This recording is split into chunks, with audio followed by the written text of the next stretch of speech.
Shalom, sahabat Kuntum yang terkasih. Hari ini hari Kamis, tanggal 30 Desember tahun 2021. Kuntum kita pada hari ini mengambil tema perjuangan yang membuahkan hasil. Hari ini merupakan hari ke-6 dalam oktav Natal dengan warna liturgi adalah putih. Struktur bacaan kita pada hari ini terdiri dari bacaan pertama, diambil dari kitab 1 Yohanes 2 ayat 12 sampai dengan 17. Kemudian Mazmur diambil dari kitab Mazmur 96 ayat 7 sampai dengan 10.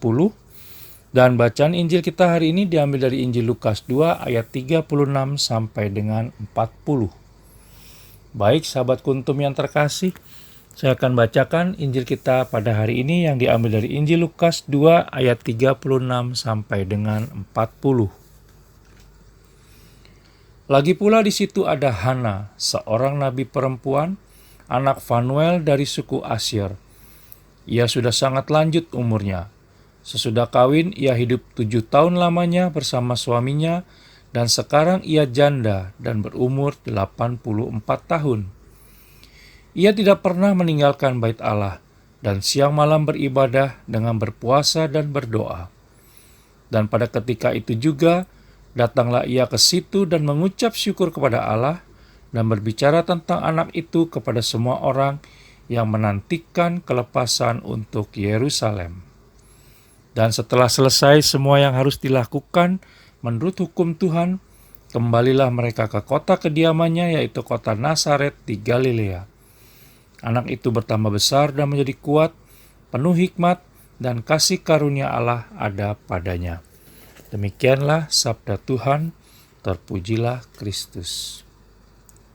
Sahabat Kuntum yang terkasih, Hana adalah seorang nabi perempuan yang hidupnya dihabiskan di dalam bait Allah untuk berdoa dan berpuasa.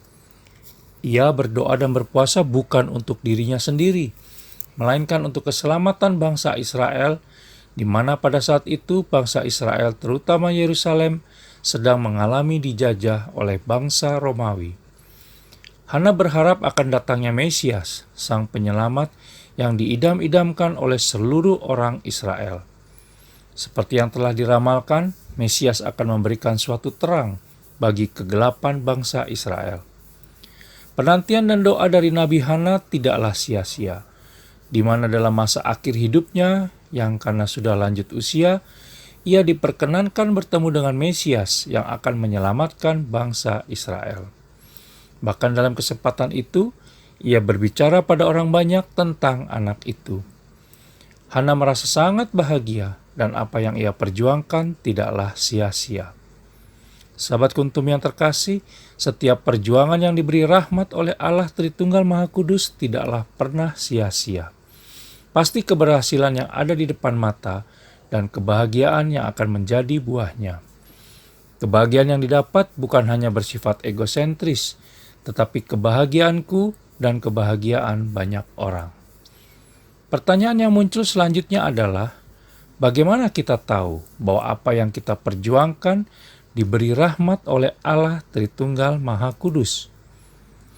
Oleh karena itu, maka sesuatu yang diperjuangkan haruslah benar dan baik, yaitu tidak ada kepentingan atau keuntungan diri sendiri yang menjadi efek darinya, di mana dari motivasi, sarana, tujuan, dan implikasi yang dituju akan mengarah kepada kebahagiaan komunal.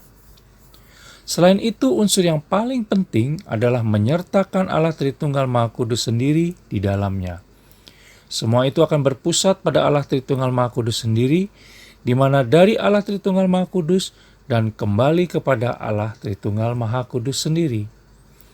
Ketika semua itu telah terlaksana, maka yang diharapkan adalah kembali kepada Allah Tritunggal Maha Kudus, di mana setiap orang akan mengucap syukur kepadanya akan karyanya dalam diri mereka. Rasa syukur itu akan membuahkan suatu kedamaian dalam batin setiap orang dan menyadari bahwa Allah Tritunggal Maha Kudus tidak pernah meninggalkan kita semua dan selalu ada bagi setiap orang yang membuka diri bagi Allah Tritunggal Maha Kudus sendiri untuk berkarya di dalam dirinya. Terima kasih, selamat pagi dan shalom.